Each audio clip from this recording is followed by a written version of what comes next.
Welcome to episode 263. I'm not redoing it. It's there. Welcome to episode 263 of the Reptile Gumbo podcast. It's been a while since we've been here. It has. It's been a crazy summer. We had 3 recorded episodes that went out, and then just y'all have been on. You and Joe were out of town. I was out of town for a while visiting family. It's been a crazy month. Crazy couple months. What are you talking about? I was trying to look at our Facebook page just to see like how far back I've got to scroll. Well, we can do that in a minute, but for now, let's go ahead and get some sponsor stuff out of the way. Go. So first, we have Lil's Shop of Horrors, which operates a commercial feeder breeder facility based out of San Antonio, Texas. They specialize in rats, mice, dubia roaches, Madagascar hissing cockroaches, and more. Now it's my turn to be tongue-tied. As feeder breeders, they focus on the nutritional needs of the animals that consume them. They provide feeders for everyone, from first-time keepers with just one snake to large-scale breeding operations with many different animals, as well as supplying to pet shops. There is no order too large or too small. If you're looking to place an order, feel free to contact them through any of their social media pages at Lil's Shop of Horrors or email them via their inquiries page at lilsshopofhorrors.com. Yeah. Whoop, whoop. Also, herp shows, upcoming herp shows. Let's see. It is right now, July 23rd. So we got Oklahoma City, Oklahoma, July 26th, July 27th. We will not be there. That's the other side of the world. But if you're in Oklahoma, check them out. I'm sorry, but you should definitely go to the herp show. And then August 9th, August 10th is Corpus Christi, Texas. And then August 16th, August 17th is Taylor, Texas. Where's Taylor, Texas? Austin. Isn't that near Austin? It's closer to Waco, I think. Gotcha. So that's August 16th, August 17th. Baton Rouge, Louisiana is August 23rd, August 24th. Then Bryan College Station, August 30th, August 31st. And then back to Conroe, September 13th, September 14th.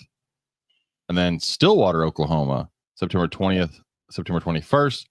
And then Abilene, Texas, September 27th and September 28th.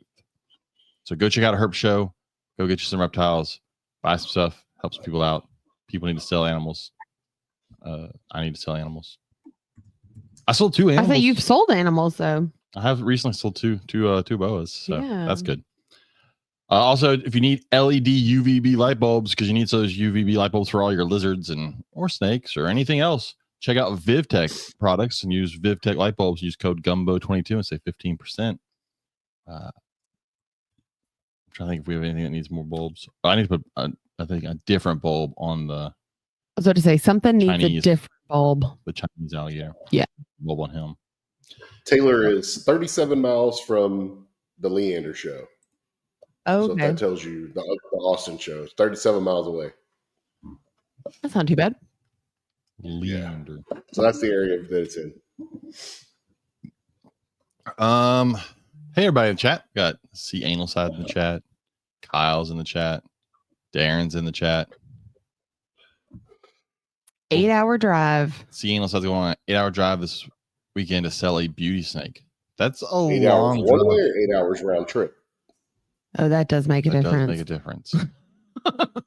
I don't know. That makes a Even a big 4-hour difference. drive to sell a snake seems crazy to me. Goodness. But I don't know That what wasn't else. in your way. This Yeah. is totally in my way. Oh, you can't see the chat. Just kidding. Round trip 8 hours. Ugh. Oh, that's not awful. What? Round trip. What are you I mean, talking it's horrible because it's 8 hours in the car. All right, I'm gonna get personal. Though. How much are you selling a snake for? 'Cause I got to figure out financials. I also don't know y'all's shipping situation in Canada, but I assume you don't have to use couriers, right? So If I'm driving 8 hours round trip to deliver a snake, that's going to be a hefty delivery fee. I'm just going to say. that is true. Because not only is that gas, but that is 8 hours of my time that I can't get back. Yeah, I've never My driven. hair is crazy. Why I've did never y'all think driven about 8 that? hours to Golly. deliver a snake. It's not like I took a nap or anything. I mean, So he's paying for the fuel, so he's getting like $100 for the gas, and the snake itself is $150. That's not worth it. I feel like you're underselling yourself. I'd have shipped that bitch and been over with. They might not be able to though. It's true. I don't know Canadian stuff. With $100, I could ship a snake for $100. I want to know why Robert looks all pretty and smooth on his video and I don't. I don't know what you're talking about. His lighting is better than ours.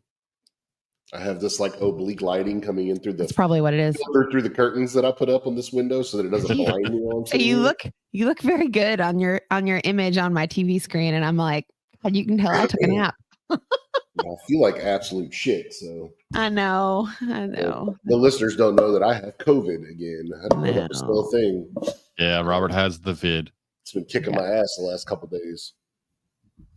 So I'm gonna be here for as long as I can, but the more I talk, the more it makes me cough.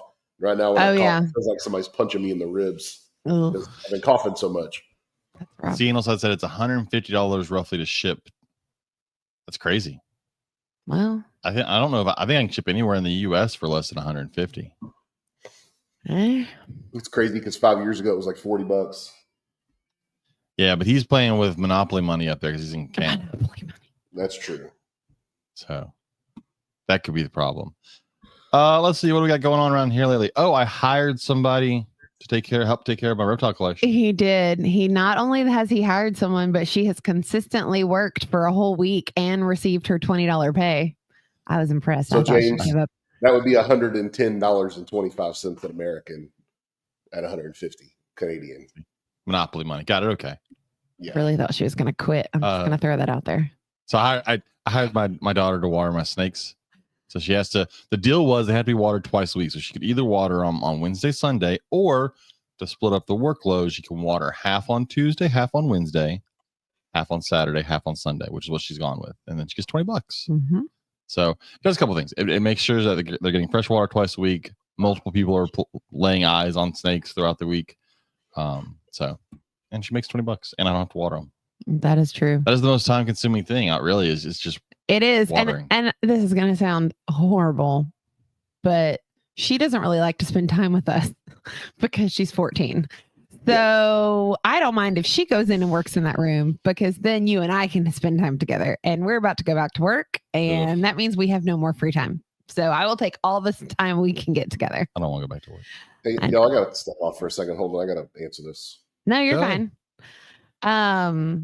So yeah, speaking of work though, I know that school is the last thing that you want to talk about, but I have some exciting changes happening this year. There's no such thing as exciting when it comes to work. It is for me. I'm Lies. excited. I get to teach science this year, which means all of my animals in my classroom actually make sense for the first time. Although you say that, years. But it's like no life science. I don't teach any life science, which I don't understand, but every other grade level gets to teach at least life cycles. I don't even teach that. I don't even get life cycles, but you know what? That's okay. So I found out like 3 weeks ago, that I was at camp when I found out actually I will no longer be teaching reading, writing, and social studies. I will be teaching just writing and science. And I'm pumped. I'm so excited. Yay. So that's exciting. So let's talk about camp. I was at camp. Every summer you send me with Snake Hook. You got to use it this year. And I actually got to use it on the last day. Well, see, you used a couple of years. There was 1 year where I used it like 4 or 5 times. Well, there was the 1 year where you caught the rat snake with a fungal disease. Have the really bad that fungal disease. Was you had to put it down. Absolutely horrific. I was not okay. Super contagious fungal disease that we have up there. Yeah. I almost threw up. I was not okay. That's the first time I've ever killed a snake before. And you were talking me through it on the phone, and the director's son-in-law was like, I can't do this. I will vomit if I do this. And I'm like, I'm going to vomit and I'm the one that has to do this. So he stayed with me while I did it and he's like a head nurse for a hospital. And he was like, I'm not supposed to kill things. I'm supposed to keep them alive. I was like, I get that. But James says this one has to die. Had to die. So what all did you catch this year? This year it was just the one, and but there were several things. There were pictures of several other ones that people had caught. There were. So apparently, first session is the session that we need to start going to, because they relocated, and I'm willing to put money on the fact that it was the same snake multiple times. But they relocated 22 snakes. 22 in first session in a 2-week span, which is what makes me think that it was the same snake, because what they're doing is they're moving it from lower camp, and they're literally walking like 10 minutes away and dropping it in a field. I'm telling you, the snake's coming back. Straight back. I guarantee it. But it was rat snakes and king snakes is what they were relocating. The king snake that was huge and living at the river, they left. That was a big king snake. Because they have not had any issues this summer with the venomous down at the river. And they always have issues every summer with at least one venomous snake at the river. And I'm like, yeah, because you got the gigantic king snake living down here. That's why. They named it. I think they named him Fred. But they named it, and they were like, leave him alone. He just does his thing. And if he was on the steps when they would go down, they would just kind of like shoo him off the steps. And also their rat snakes over there are gray rat snakes. Well, I think they're so chill. Oh my god. I don't think they're gray. They may be black rats. Anyways, they're not Texas rats, so they're not asking. No, it was so chill. So the one I moved was, I think it was a king snake. Yeah, it was a big king snake. Yeah, but it was, I mean, it was funny because they have grabbers that they bought off Amazon. They're not the best, but it's better than killing the animal. So, you know, we've come a long way in the 9 years that we've been there. But the counselor that was using them accidentally broke them because she had them expanded as far as they would go because she was afraid to get close to it. But she was the only, like, I say adult. They are adults, but they're like 19 years old. So to me, they're not adults. That's not adult. But so she was like, I was trying to move it out of the way and it was too big. And I'm like, yeah, no, you need a hook. This is not going to work. So I just walked up to it and scooped it with the hook and grabbed the back of it and toted it off. Like, it was no big deal. But he was super chill. He, let me hold him for a little bit. I walked him out to the big field near the ski resort, actually, and let him go. And he went off in the tall grass. I couldn't see him. Like, as soon as he touched the ground, he went down and buried in the tall grass and he was gone. But I'm like, he'll be back. But yeah, so that was the reptile that I saw. Saw lots of different fish. I saw a bear. That was exciting and terrifying at the same time. Just a bear. Saw tons of rabbits, lots of deer. Holy crap. I saw so many deer this year. Raccoon. There was actually a raccoon that kept getting in the trash of our daughter's cabin. They have a big trash can on the porch, and the girls, when they would go throw their candy trash away, they wouldn't put the rock back on the lid.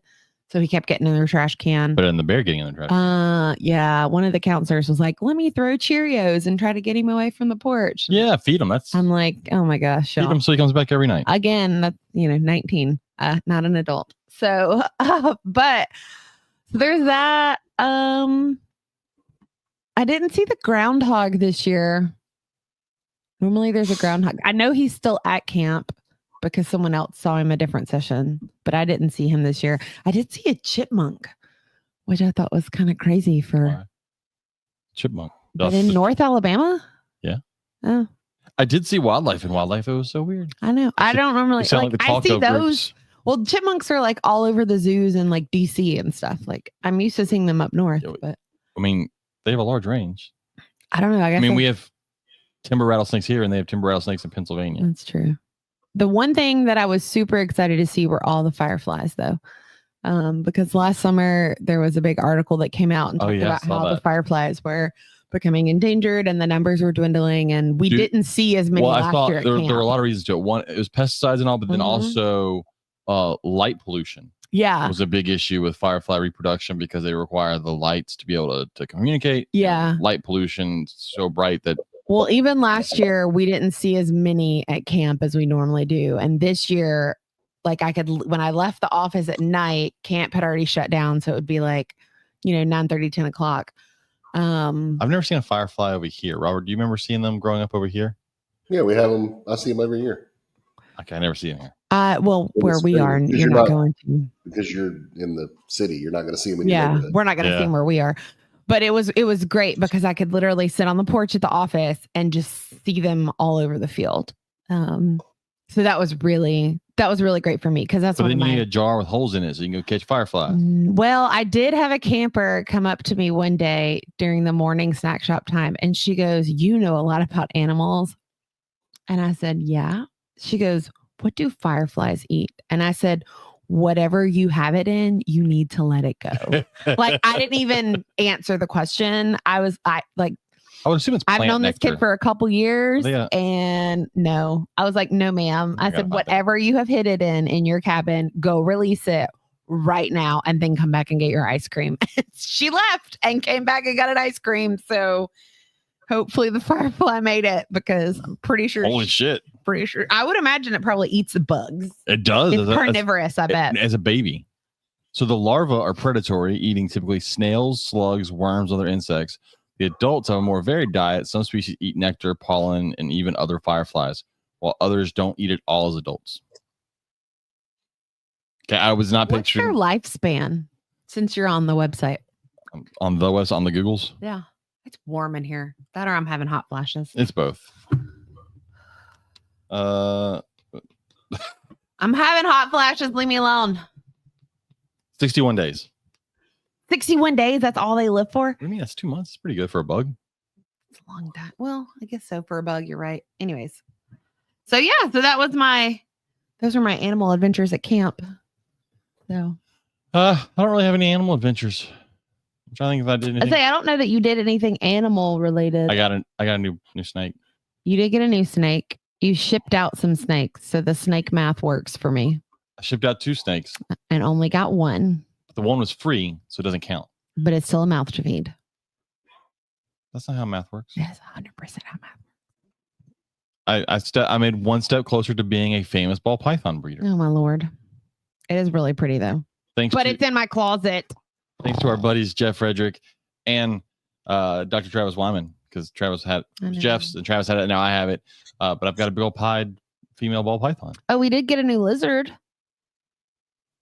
Oh, we did get a new lizard. We got a gargoyle gecko, a former student of mine. They moved, and in their lease, it actually says no reptiles. Pretty sure ours says no fish tank.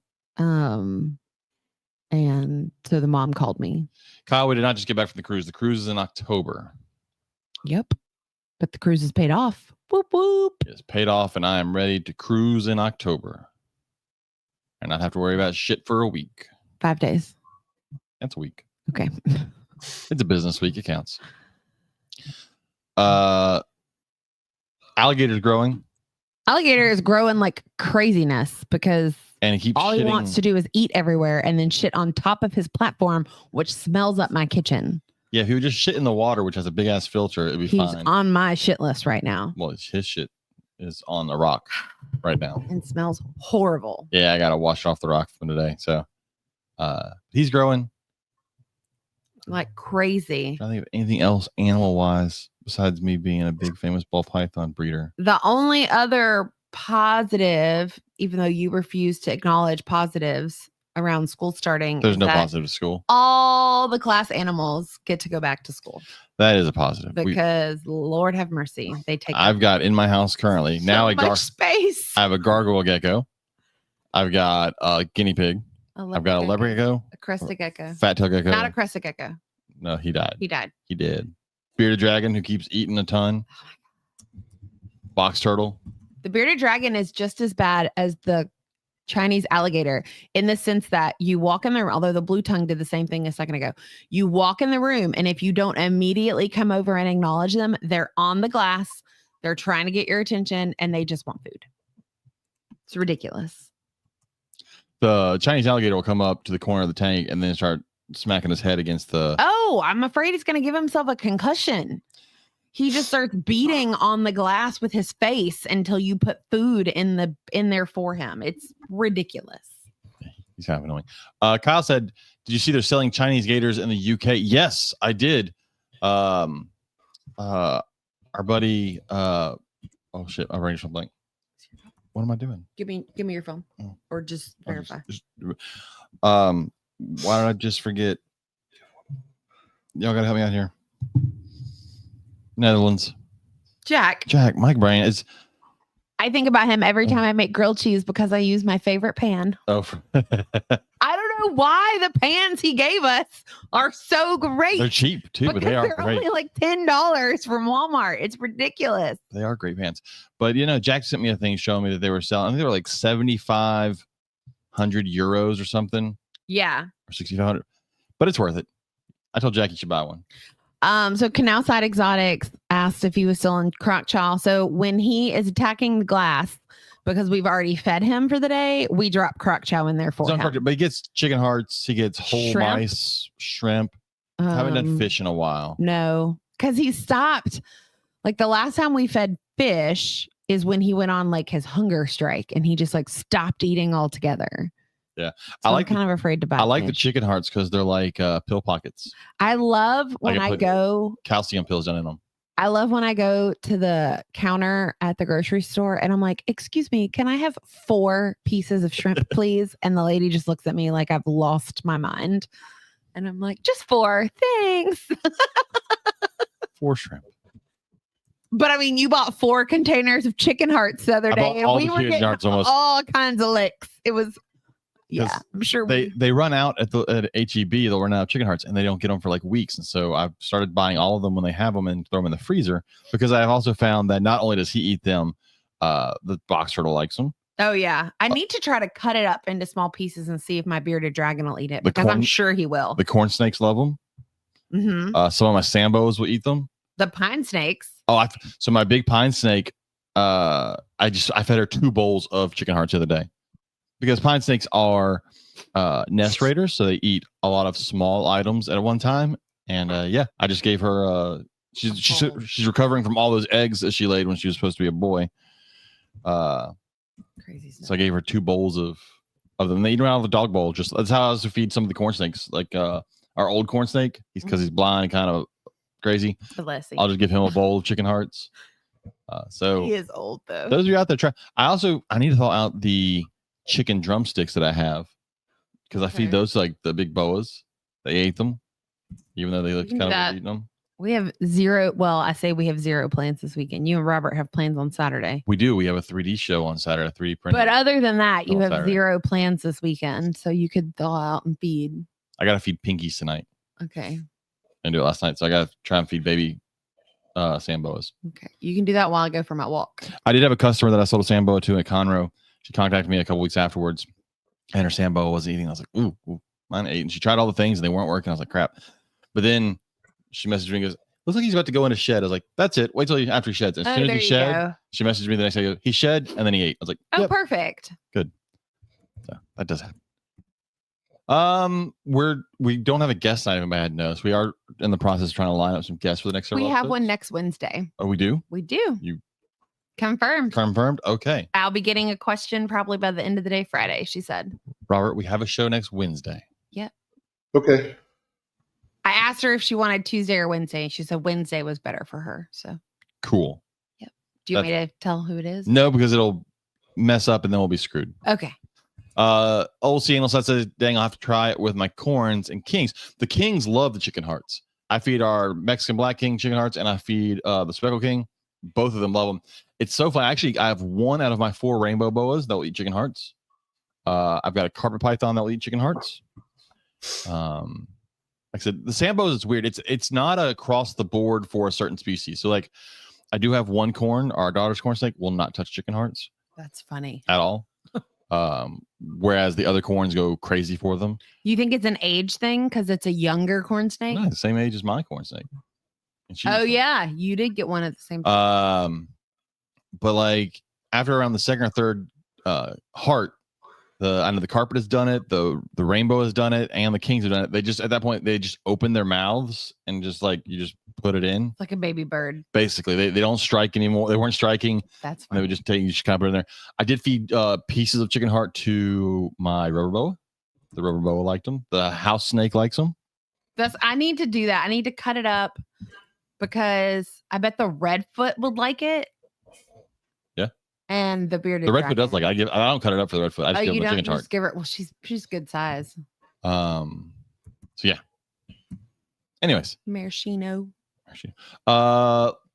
let's hit on a few negatives that have happened since we've gone. Most recently, Vin Russo. So if you don't know who Vin Russo is, Cutting Edge Herbs. He's also the guy that literally, I have it right here, wrote the book on boas. This is an old one. I wondered why you had the book. I need to get the more complete. I was like, guide James to boas. doesn't read. Why is this off the shelf? But Vin Russo, his collection, he had a catastrophic fire in his collection, and from my understanding, lost pretty much everything. And when it comes to everything with him, it could be boas that maybe nobody else has. He has a lot. I mean, he has a big collection, and he lost everything earlier this week. So that's it. There are, I don't know if it's on, if somebody's posted on ours, but there are several links out there to the GoFundMe if anybody wants to help. Apparently, his insurance is giving him a hard time trying to do that, to recover some of that. But yeah, he lost everything, and he's been in the hobby for decades and decades. A lot of stuff is now gone. So that was pretty bad. One other thing that happened while we were gone is non-herp related, but it is Texas related.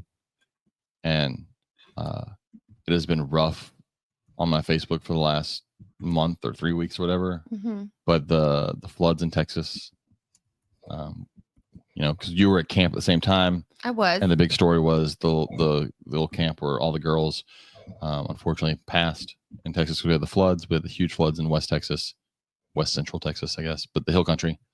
So just mentioning that was rough. And then my Facebook decided, you know what? You need to see every negative story about it. And I got all of them every day. So normally when I go to camp, I work, Joe does her thing, and I come home rejuvenated and relaxed and ready to start the school year. And this was the first year where I wasn't in the bubble, because I left a couple of days to help take care of your mom. And then all of that was happening. So I was having people reach out to me because they knew Joe and I were at camp, even though we were nowhere in a situation similar.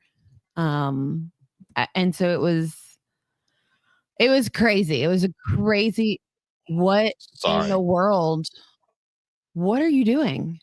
Blame Jack. I clicked on one of Jack's links in our discussion group and it had music. Did you hear that, Robert? No.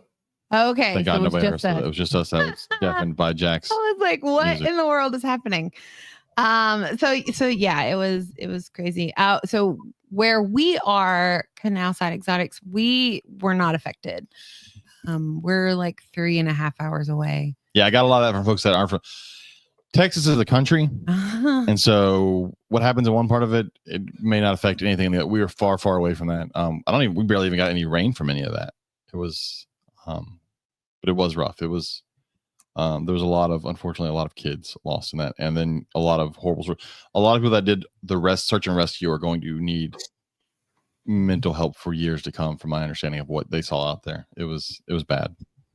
So just keep everybody in your thoughts. Support Milo's Tea. Oh yeah, If you can buy Milo's Tea where you live. They paused all of their lemonade and sweet tea bottling and shifted over to water, and then took it to Texas, and they were donating a lot of water. So I already loved Milo's Tea to begin with. But yeah. I don't know where all you can buy that other than like Alabama. You can buy it at the Dollar General here, and now H-E-B. HEB carries it. Our child was very happy because that is her sweet tea brand of choice. I prefer Red Diamond, but whatever. Although I don't drink sweet tea anymore, because of I got the sugars. So I don't think you have the sugars. I think your body can't process sugar. That's the problem. I got too many of the sugars. You got too many sugars. Oh my gosh. Lewis, did you have? Yes, I see Lewis in chat. Did you suffer from any flooding over there? I know you're exactly where it is. You're closer than we are. Kyle asked, I saw his house snake pictures. I did not. While that's going on, I'm gonna go ahead and share our. I don't remember I know we're about to go through Facebook stuff. I read another book, and I don't know if I shared it or not. I've read a lot of books this summer, but It was another conservation related Lewis said he was all good. That's good. book. I said the Milo's sweet Milo's. tea. See, Robert has some. Joe bought for the first time. I felt kind of bad because she bought, it was half lemonade, half tea. And I was like, yeah, it's an Arnold Palmer. And she was like, what? Who's that? And I was like, oh, geez. I feel like when I heard that they did the whole water thing, I bought 6 of them. Yeah. But Robert, you only bought the regular Milos. You didn't buy the diabetic Milos. Joe likes the purple one. The purple which one is extra extra sweet sugar. tea. No, I don't like extra sweet tea though. So I like my tea normal sweet. Yeah. We took Joe to eat at a Milo's restaurant. In Alabama, yeah. It's pretty good chicken. All right, so let's run through what we have over here. There's some interesting things that got posted because we've been gone for like a month. Yeah. This was a neat one, and this is because they're fucking aliens. June 23rd. Oh my gosh. Axolotl mucus peptides have been found to attack breast cancer cells and MRSA. I believe it. It's because they're fucking aliens and they're not from this world. I so believe it. Yeah. It helps kill stuff here. See, Anal Side said that's why I need to come down there. We don't got no sweet tea up here. Sad day. Yeah. I mean, we can teach you how to properly make it. I'll send you tea packets. All you'll need is sugar. The proper way to make it is not add the sugar after it's already cold. Don't do that shit. If you go to a restaurant and they say, hey, do you have sweet tea? And they say, no, but we have sugar on the table. Order something else. Yeah. You do not add sugar packets to tea with ice in it. You just don't. No. It has to be done while the tea has come off the stove and is still hot. So that it's nice and it melts in there and you get the sugars and the diabetes. That's probably why you and I have diabetes, is because of all the sweet tea I used to So make. much sweet tea in you college. Could stand your spoon up in my glass. Kyle, sometimes. unsweetened tea is not the way to go. You sound like a horrible human. I can't drink straight unsweet tea. I make mine is normally, I order half and half, but if I make it myself, it's like 3/4 unsweet tea and 1/4 sweet. See, Side says they don't have the good tea bags. Don't worry. I'll mail you some. I'll tea bag you, man. You send me your address. I will mail you some. We're gonna tea bag you. No, we won't. I'll mail you some. Tea bag you. That means send them tea bags, right? Stop it. We tea bag them. You're gonna write a little note that says you've been tea bagged. Oh, Costa's unsweetened iced tea is his favorite beverage in the world. Oh, I'm sorry, your life is sad. I don't even know how I can be Go James can't even process this right now. Just go back to England. Anyways, I haven't actually looked at some of this stuff. Join the 2025 Horned Lizard Bio Blitz. That's cool. June 21st to 29th. Missed that one. Help us document horned lizards across their entire range. Oh, that's cool. So like citizen science type stuff? Yes.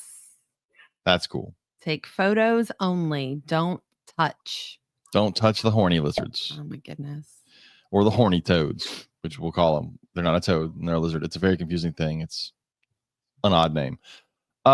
Snake bite deaths in the United States by county. So this was there isn't a little post. If you scroll up a little further, it tells they're not sure how accurate this is. Yeah. I know Dr. Green is in like the 70s already this year. Not for death, for bites. Not for These deaths, are deaths. for bites. Yeah. These are deaths. But like but I don't know how many. I mean, let's see. 1 wild snake death, 1 captive. So the green is captive snake deaths, and then there's another green that's captive. So those are all captive. So don't. The green is just stupid people. Yeah, the red and the orange are from wild snakes. And then purple's from page? wild. This is on our Facebook, but I don't know who put it out. I'm looking, and then the light purple's 1 captive and 1 wild snake death. So the comment even says, "What period of time is this?" Because that makes a big difference. I don't like, know. is this It's from gotta be over a long 100 period. years Yeah, ago? Like, because we don't have that many deaths. This might be the entire recorded record. It Yeah. could be. In Texas, it looked. I mean, And Outside Exotic says, "Oh, look at that, Florida, full of snake bites. yeah. Not only bites, but deaths by So bites." the green are captive. The blue here is captive.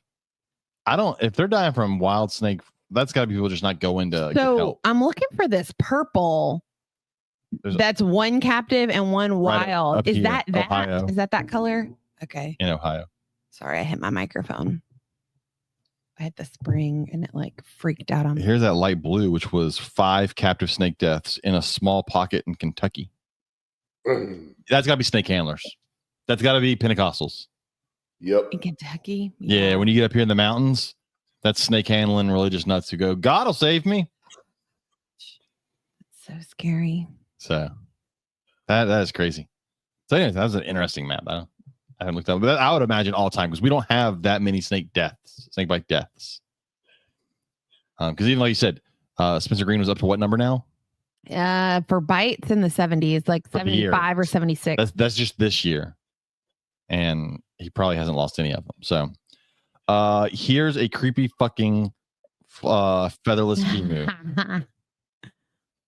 So weird. Oh God, that is. Oh God. So weird. Oh, good. I got a text. So I wanted to mention this earlier when we talked about quality. That's the wrong Chinese alligator. KP. But I want to make sure I could. Chris Dieter from Crocodile Encounter, when we were there for Croc Fest, was showing me the nest that the Chinese alligators had, but there were no eggs. And I messaged him like 3 days ago. I was like, hey, you look on eggs? And he's like, no, it's really pissing me off. No eggs. And then the very next day, I get a picture of like 25 eggs. Yeah. Which he said may be like the largest Chinese alligator clutch in the U.S.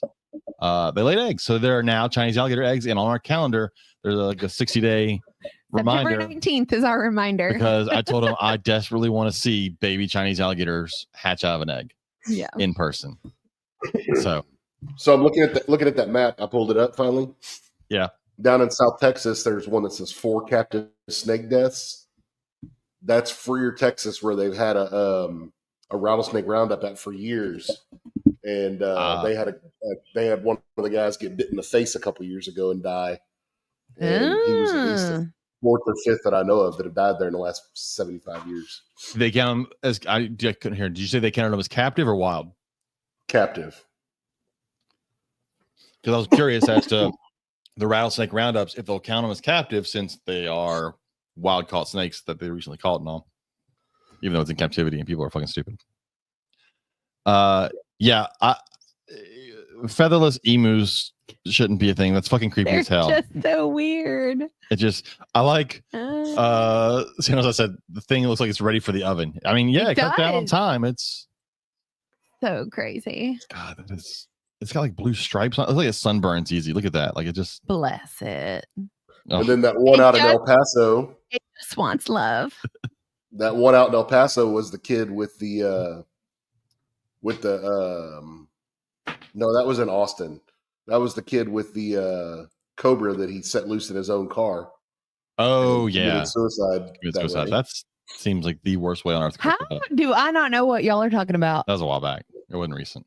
Well, obviously, but still, that's one of those stories you remember. You know what I mean? This I think this one picture got posted I think a couple of times. It's if you look, you can see these pied boas that are born. Oh, that's litter. Cool. The pied boas here. It is kind of. I wish on the bottom super pretty. I wish it was more pied like ball pythons, whereas you got like regular pattern and white, not completely changed pattern and splotches of white. That's true. Yeah, which is still look like a boa and spots. I like that one on the bottom. The gray ones. Got it. Yeah, you're boring. I can't help it. Let's see. This has got snapping turtle. It says 15 feet. That's the distance. 2 times a year she has to make it. 12 steps for an adult human. Oh, so it's moving from one spot to another. Oh, yeah. For eggs. What we talked about before, there were studies shown that the majority of, I mean, this says the females moving, but the majority of dead turtles on the road were males. Correct. Or no, females. There were females. Because they're going to lay eggs. Correct. And males, after they do the humping, they stay in the water. They're good. Mm-hmm. And so it's one of those, like, if you were to study the numbers, it would be a skewed study if you didn't look at why it's happening. You'd be like, wow, there's a huge female population, when in reality, there's a lot of males that are just not getting out of the water and roaming across roads. Yeah. So if you keep scrolling down, it basically talks about the space that she has to cover is only 15 feet. She's literally just crossing the road to get to the pond. But because that's not where she lives, That's why that's why the females are having to go back. Yeah. We actually, it's been a couple years now, but we got a huge male turtle off the road. And that's when we actually discovered that normally the males females, don't yeah. move, and it was the females. So it was kind of such a big deal. Timothy, I don't know. That'd be a Robert question because he probably remembers the story better than I do. He wanted to know if it was the same guy that got bit in his car and then threw it in his girlfriend. No. Who also got bit. No, not the same guy. Oh my gosh. Snake did escape the car, but he was parked on the side of a freeway in a parking lot, and it managed to get up on the freeway and get run over. Oh yeah. I love when snakes yawn. That's a baby's first yawn. That's a baby so cotton mouth. Cool. Coming out, breaking out of the little amniotic sac, and then getting its first big yawn, aligning its jaws and all. See the little baby. You can still see the cotton mouth baby in the sac there. Hadn't come all the way out. The head's out, but the body's still in. And then just weird little baby snakes. They are so cool. This is cool. I think at some point I'm going to get one of these. A legless lizard? The big European legless lizard. I think they're cool. It's such a weird, like ours are prettier, but they're smaller. And I think they're more likely to like drop tails and freak out. And you don't see them in the pet trade. I'm not sure how legal they are in the pet trade, but you don't see them. They don't get nearly as big. The Europeans get like 3 foot. They're huge. So I may do that. Let's see. What else do we have here? If you're into Alterna, then you know the name. I don't know that name, but I'm not into Alterna. One of the breeder. What's the name? Stuart Tennyson. This was posted. Mm-hmm. Travis shared it, but it's actually the original post. Alterna. The original post was from our friends over at Little Shop of Horrors. Is that someone we should try to get on the podcast? Should I reach out? I don't know if they're still alive. I don't know. I haven't read this thing. Herp Core History with Stuart. I know it's already about. They've had him on a podcast, but that'd be kind of cool though. That was our podcast. Our podcast is nothing like other podcasts. But that was on my brain's went blank. Why can I not do names tonight? I don't know. Is it because I made you take a nap? I blame you. Okay. Little Shop of Horrors. I'll accept that. Little Shop of Horrors. Little Shop of Horrors. Name. Lewis? There we go. That was his. I know. This is his podcast. I didn't know he had a podcast. I don't think he's got a ton. It's small, but this was like, I think that was his. Yeah. Cool. I don't know if he's still in the chat, but yeah, that was his. Luke. Jack posted this one as a 2-headed pied. It's all sorts of fucked up genetics. 2-headed pied a couple of weeks. 2-headed snakes are hard to get survive. I've seen several 2-headed like turtles and tortoises, but they're not trying to eat the same thing. They're a little easier. 2-headed snakes are sometimes tricky. Albino green anacondas found in Suriname. Yes, that's Lewis's podcast. I didn't know. Yeah, I thought so.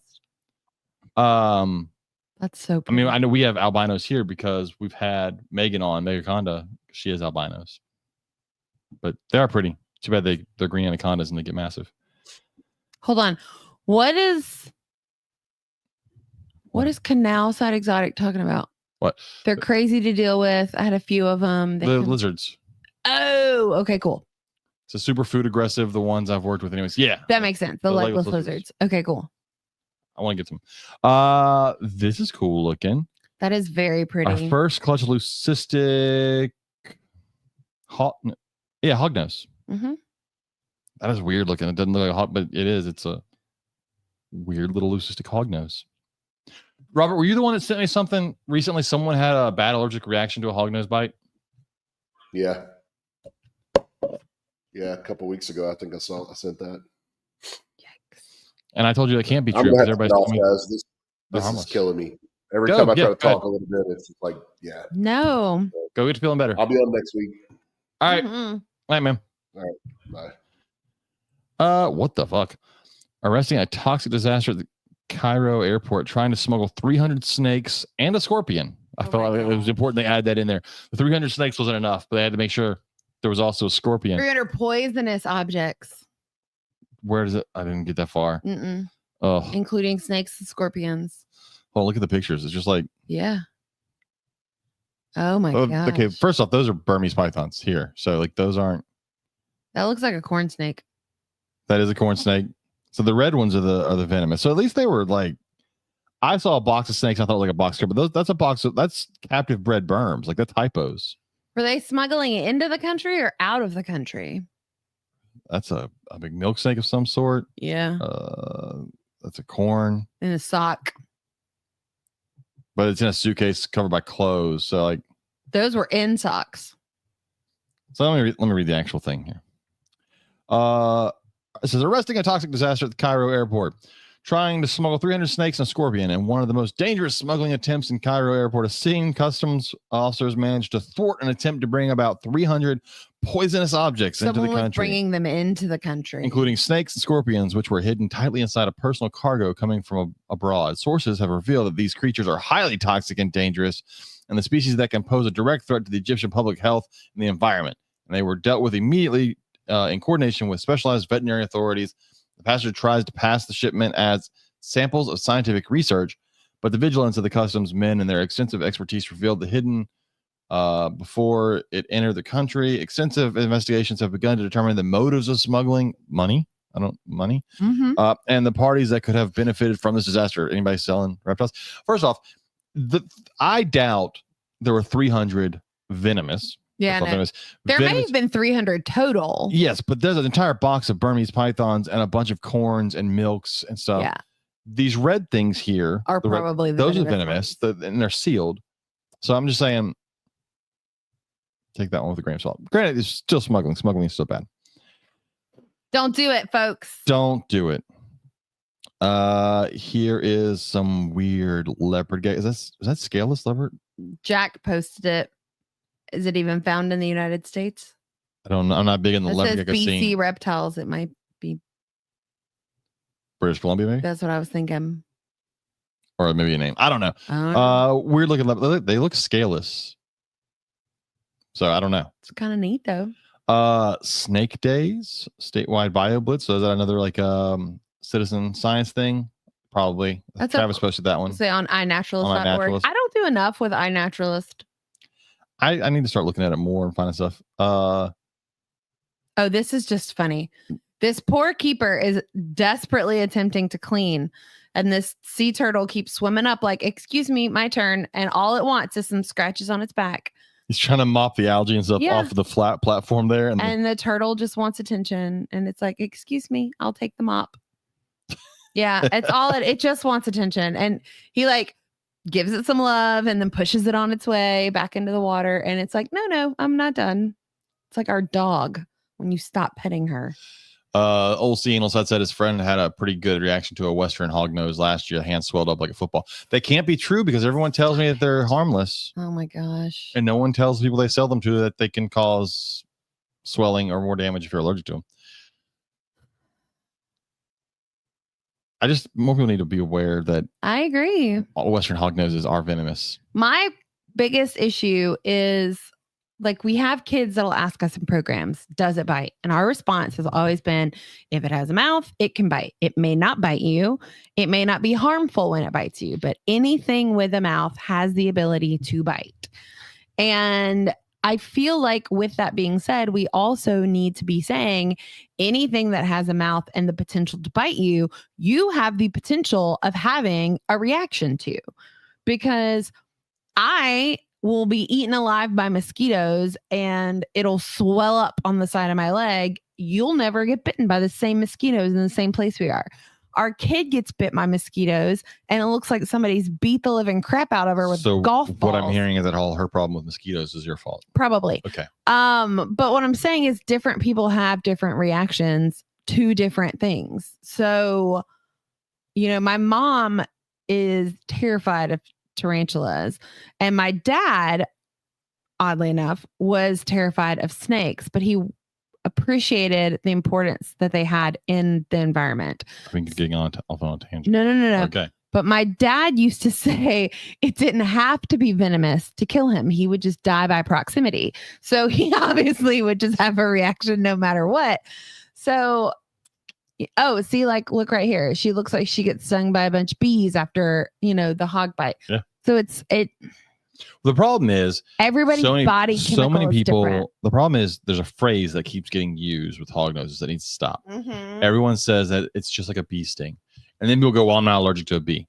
First off, that's not what it means. It means that it's not medically significant. Most bee stings are not medically significant, but if you are allergic, there can be issues. Same thing for a hog nose. It's not the same venom, so they don't relate in that sense. But if you're allergic, there can be medical issues. So I think I've heard people sell it as, well, it's just like a bee sting, as in that it is just like a bee sting. The venom is just, if you don't react to bees, you won't react to hog nose. And that's not what that statement means. And so that people have got to stop that. This is a cool picture. I've never seen this. An Ethiopian mountain adder. It's beautiful. A really pretty snake. It's about 4 foot in length. Huh. I've never seen one, but it's pretty. This is a tegu stuck in a Cheez-It box. Enrichment is literally as simple as an empty box. It's 100% true. Well, yeah, just have a kid. Have a 3-year-old kid. Oh, yeah. Which is basically what they have here as a 2-year-old kid. Oh, yeah. My corn snake loves cardboard tubes. Yeah. And so what I'll do sometimes is I'll take a hard cardboard tube and I'll put it in my guinea pig cage for like a day or two. And the guinea pig will like chew on it and all that good stuff. And then I will switch it over to the corn snake cage. She goes to town with it. Well, and this behavior here, what you're really seeing is tegus are burrowers. Yes. And so this tegu is trying to burrow. Mm-hmm. But because you've got it out on a big wide open tile floor, and this is the one spot we're going to try to burrow and hide. I'm not saying it's not having fun. I'm just saying their natural instinct is to burrow. Yeah. Oh, I hate that I missed this. Snake Week, the speaker list, because it had Ron Whitaker, and anybody that grew up in my time frame, like I know that National name. Geographic and all, Ron Whitaker was, anytime there was cobras or gharials or anything, Ron Whitaker was in the video, which is awesome. And then Jesus, there's another one. If you were in the same time frame, anytime you watch something that talked about anacondas, Jesus Rivas was the one, if you remember, walked around barefoot in the Pantanal and would step on anacondas and pull them out of the grass. I would love to hear either one of them talk. You might be able to go on to that website and they may have recordings. Yeah. May have to look at that. You'll have to check that out. Because Ron Whitaker and Jesus, that'd be awesome. Man 87 fatally struck while trying to save turtle on highway. Oh no, I saw this one. Oh, I did see this. So we are big proponents of trying to help animals out but your safety comes first and then the animal safety. Mm-hmm. If you're going to remove turtles from the road, you've got to do it safely. Make sure your car's off the road, hazard lights on, you're paying attention to, because the cars aren't paying attention to you, pay attention to traffic. This was a very sad story. The person saving the turtle and then hit by a car. Oh, gonna go past that one. That was political. This is funny. I'm okay. It was an eel who just likes to lay in its tank like this. It totally looks dead. There was something else we saw the other day that had the same thing. They had to put a sign. It was a fish.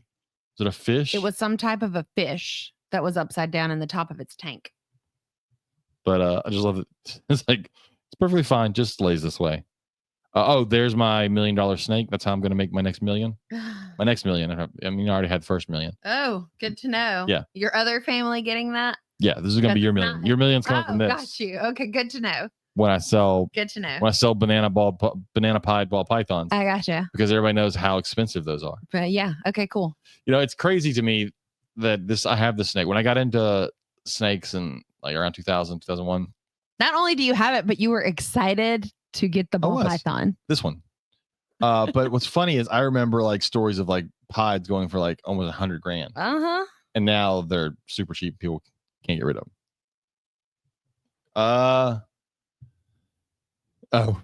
That is 100% true. Go ahead and read it.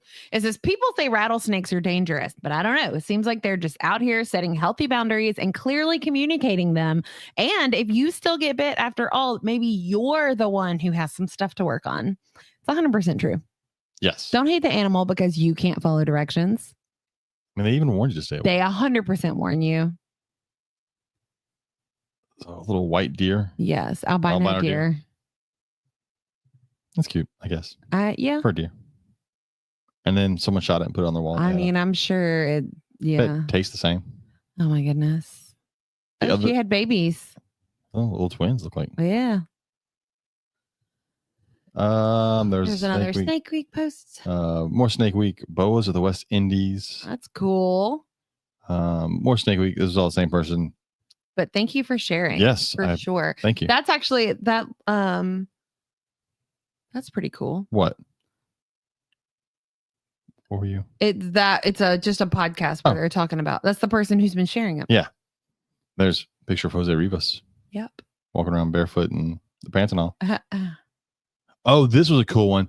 This was the LA Zoo's herpetology program department releasing endangered tadpoles. Yes, I read an article about this. Oh, you did? Mm-hmm. Do you remember any of it? No, because it's been like 2 weeks since I read it. But it was a really big deal because they're releasing all these endangered. I mean, it was like 400. I think it says 450. Yeah. Yellow-legged frog tadpoles. Southern Mountain yellow-legged frog tadpoles. So with the exception of 38 frogs that were rescued in 2024, all of the frogs and tadpoles were bred at the Los Angeles Zoo and then re-released. I mean, to click on that again. So that's cool. I love seeing stories like that. Although, the general public, like, well, it's just frogs. Yeah, but they're I haven't looked this thing up because this looks like the most Photoshop thing. Arboreal salamanders. That's crazy. So this says that they use their large toes and prehensile tails to climb over 60 feet up into trees. And they look for the hollows that have water in them. And then they'll lay their eggs. Huh. There's tons of things about. That's really high off the ground. Although I guess, well, no, that says coastal California. I'm seeing a lot of stuff where it says they have teeth, so I guess it's real. That is so many little sharp teeth. That's a horrifying salamander. It really is. I normally I'm like, oh, you can catch salamanders. That's fine. I don't want to catch that. More weird colored animals. Here is a kestrel, an albino kestrel. That's really pretty. Solid white kestrel. That is really pretty. This is Don Patterson's Reptiles. Hatched some cool looking Western blue tongues. Potentially 2 new Western blue tongue skink morphs popped out in his litters. Looks like Xanthics and Hypos. But it's gray and black, so Katie likes it. Of course I do. Yeah, that's what I figured. I can't help it. Here's a leucistic copperhead. That is so crazy.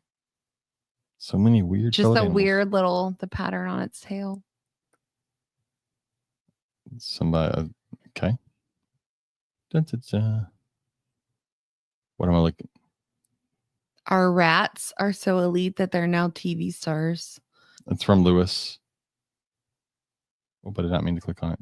It's the stuffed critter uses frozen rats for taxidermy projects, and this one was featured on this TV show. On Blue Bloods. Yeah. Definitely not on our bingo card when we started our business. That come on, Lewis. You remember that exact rat? Hilarious. Oh, that's funny.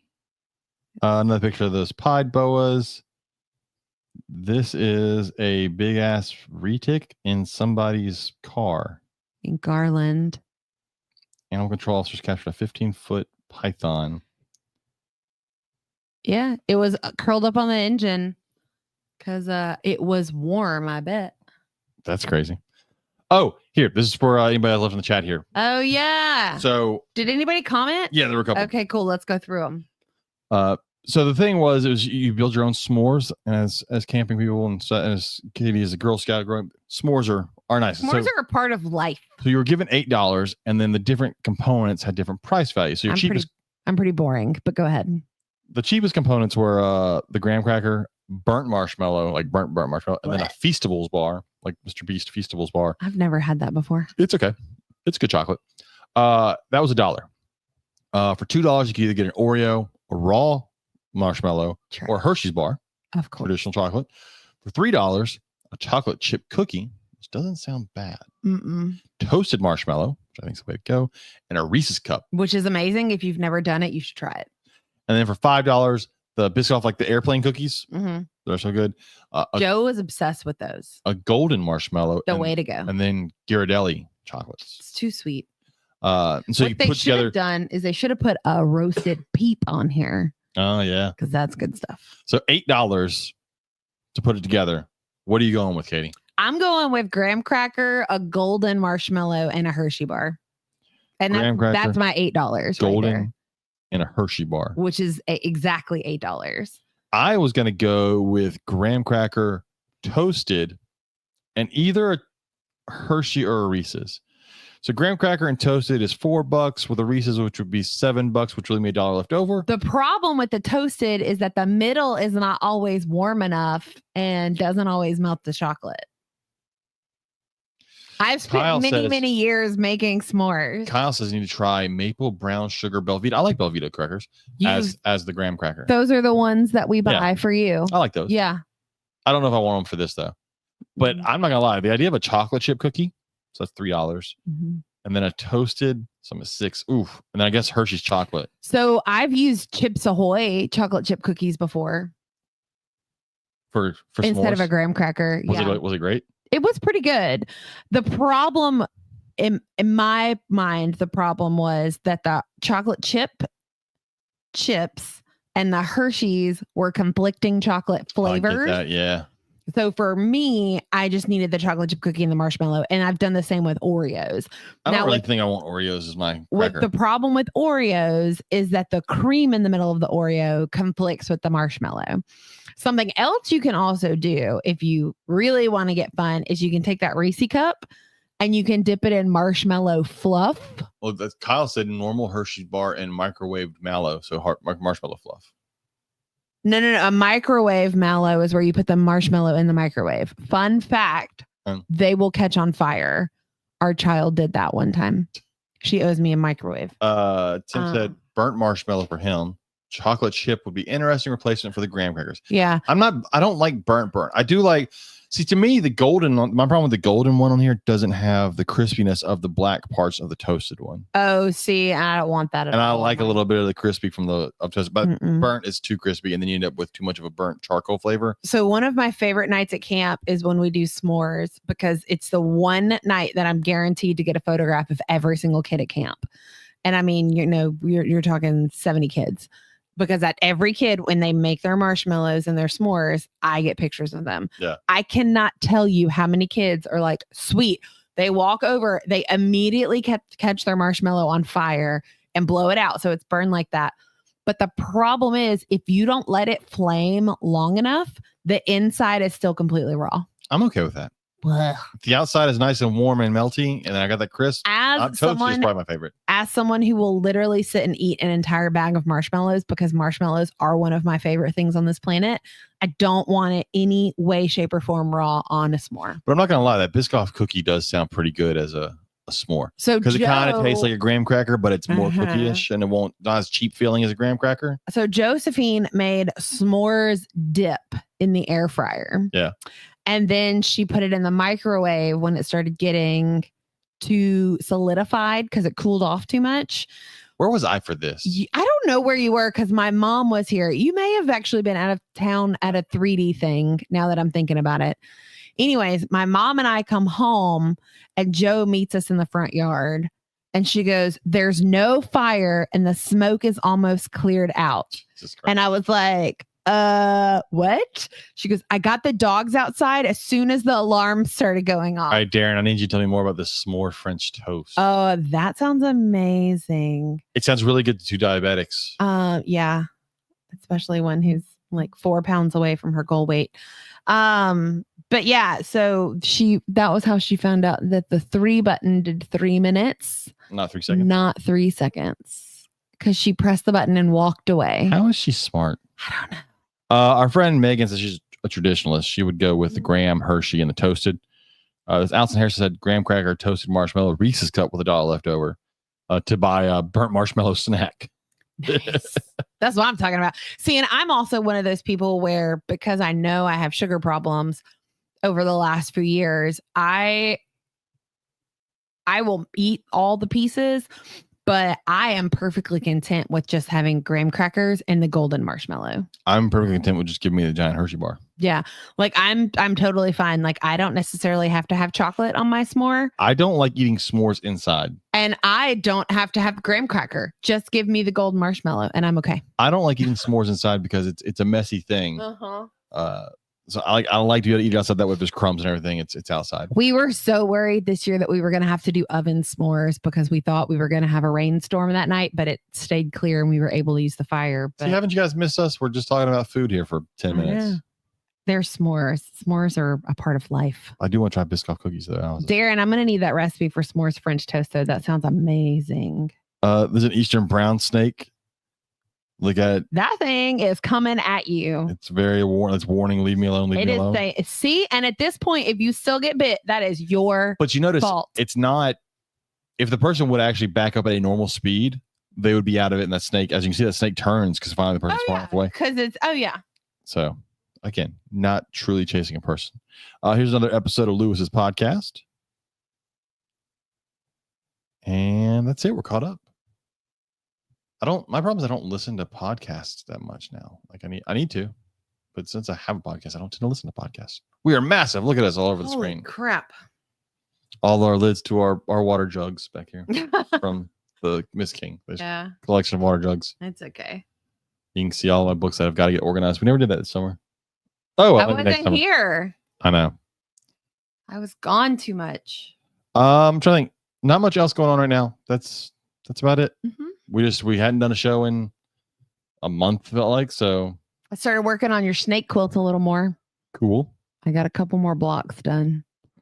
I think I only have like 42 left. You're gonna enter it in the fair this year? If I get it done, I could enter it in the rodeo. That'd be cool. It's gonna look really neat. I got some 3D printing stuff I want to do for my classroom. I may do that tonight. Feel free to follow my 3D print journey on Instagram and Facebook. It's Coiled Designs, COIL 3D, no E, 3D Designs. You can see the stuff I print. I mean, if that kind of stuff interests you. A lot of animal stuff. A lot of animals. Tons of animal stuff. If you need a boa, I still got some boas left. Sand boas and red tails. I gotta feed sand boas tonight. But yes, so check out Simply Serpents. I sold a bunch of sand boas at Conroe. And then I sold 2 boas recently. Drove one like 45 minutes away to meet somebody. Not 4 hours away. That seems crazy, but 45 minutes away. And I made them pay for gas. And then I sold one online, which was great. I love when someone messages you online. No questions. I want this snake, which is great because in the same week, I got someone who was like, oh my God, that was so ridiculous. They messaged me, this is a snake that is listed before shipping $200 on Morph Market. The message I get is simply $150 shipped. And I was like, $250 shipped. I told him, I said, what do you have it listed? He's like, it's $200 snake. I said, you need to go back and say $250 shipped and take that. Don't look, I get wanting a deal. And when you're at a reptile expo, first off, if you're going to want a deal from a breeder or reptile expo, please talk to them for a while and get some rapport going. Don't just walk up and go, hey, what's the cheapest you'll take? Most of us don't like that. But when it's an online thing and we have to pay shipping, don't ask for one less than what I have the actual price of the snake at, including shipping. Like that's it's when school starts back up. When does school start back up for us?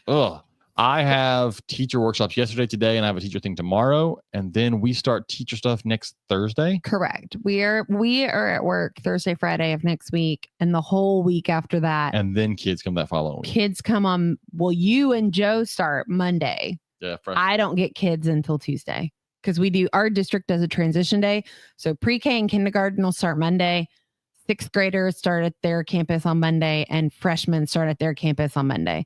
And then everybody goes back the next day. So I have to be at work that Monday because I will actually be like in the cafeteria welcoming, kids into school for the first time. Holy crap. Darren just sent me a picture of the s'mores French toast and it looks fucking amazing.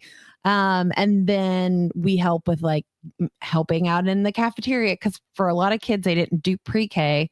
And they've never done any type of daycare. So this is their first day ever at school.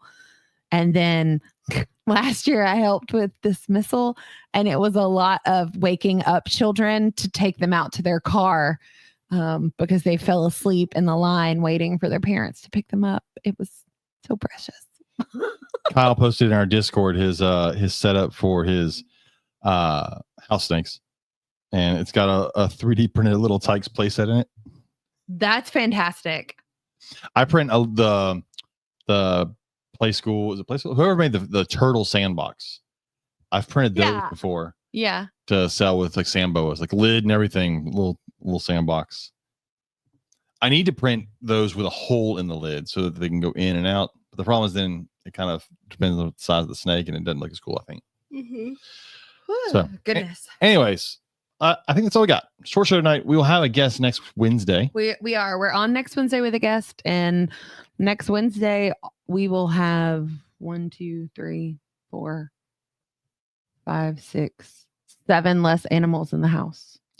Yeah, because I'll be back in my classroom. So Kyle, the problem is any 3D thing is technically not waterproof. They like some things will hold water unless you seal it. 3D printed on its own, it's not 100% waterproof. So, but the sandbox I use for Samboas, I use for sand. They'll crawl in, burrow in it, and it's kind of cool looking. Mm-hmm. But yeah, 3D stuff on its own is not waterproof, and it doesn't tend to be food safe because of the way the layers are printed. Things can get caught up in the layers between and cause bacteria build up over time. So yeah, they don't make great water bowls. But 3D stuff makes great hides, which I need to print a bunch before this next reptile show. I've got a reptile show in September. I've got a friend who has to do another reptile show, and they don't want to give up their table at this show, so I'm going to take their table at this show. We'll see how it goes. How do you seal 3D printed things, though? I wanted to use it for a water dish. I don't know. There's some sealants. I have to look it up. I'm not sure. But you can Google like sealing 3D prints, waterproof sealing 3D prints. Would you use resin? Yeah, it for me it becomes too much work, and at that point I'd rather. Oh yeah, no, it's too much for us. I don't want to do it, but I know people use resin on like the outside of cups and stuff. Yeah, there's certain things you can sell. I've never really looked into it because I don't do it. The most I do for reptiles is I print hides. Everybody can see your phone. Look at that. They see your code. They just saw your code. It's so difficult. 1, 2, 3, 4. They now know how to break into your phone. Well, I'm thinking our kid fell asleep downstairs watching Harry Potter because she was supposed to unload the dishwasher and she hasn't acknowledged any of my text messages in the last 30 minutes. Well, then let's go punch her in the face. I just need her to unload the dishwasher. I'm challenging Katie Moore this year to find guests. So you guys better tell me who you want or we're getting all people I want. Yeah, if you message Katie and tell her who you want, she'll reach out to them and try to get them. I will. I am not on Discord, so don't reach out to me on Discord. Yeah. But you can message me. Tell me who you want. Tell me who you want, who you really Otherwise, we're gonna have people I want. I'm 1 for 1 right now. I have 1 rejection and 1 acceptance. Fucking rejection. Anyways, that's it for us. Again, check out Simply Serpents on Facebook if you want a snake. Check out Coiled Designs if you want to see Kyle, I refuse. She's not getting on Discord, Kyle. I'm on too many things. She's not. She's not. She's on Facebook. I'm not even on TikTok. She's on Facebook. I don't have a TikTok. I don't have an Instagram. She's on too many things. Snapchat. Facebook. I have Facebook. That's the only thing. Or email. Too many things. Yep. I do too many things outside of social media. I'm not adding social media to my list. There is a list on Discord. Okay, I will get that list from James. Feel free, people, to go on there and post guest ideas on Discord. Some of them I've reached out to, some of them I haven't. I know Tim said Mike's monitors. We haven't had Mike on in a while. You know, we may reach out to Uncle Mike. We haven't had him on in a while. I'd like to have him back on. See y'all next week. Hope you have a good week. I think that's it. Bye. Goodbye. Dun, dun, dun. Y'all can still see us. And leave.